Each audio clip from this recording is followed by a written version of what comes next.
My parents refused to fund my college. Now they begged for $130,000 for my brother's wedding. But what I gave them instead left everyone speechless.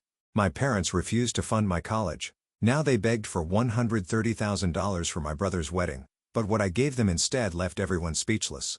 I, a 32-year-old male, grew up in a dingy blue-collar town about an hour outside of Chicago. It was the kind of place where the main employer was a factory that was always threatening to close down, and everyone knew exactly what car you drove and who you dated in high school. It was just me, my parents, and my older brother Jake, a 34-year-old male, who was a year and a half older than me, but might as well have been a different species.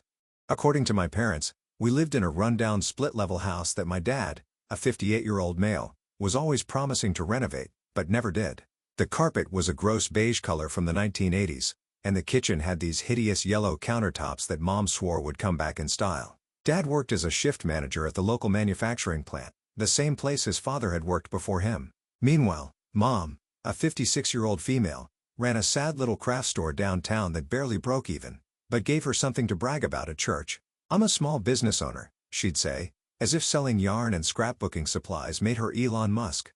From literally day one, Jake was the golden child. I'm not exaggerating or being dramatic. There are actual baby pictures where he's front and center while I'm barely visible in the background. For example, in one family photo, Jake is sitting on Dad's shoulders while I'm standing off to the side, half cropped out of the frame. This wasn't an accident. It was literally the framed photo they chose to put on the mantle. Jake would half-ass his way to a C+ average, and my parents would take him out for ice cream to celebrate his improvement.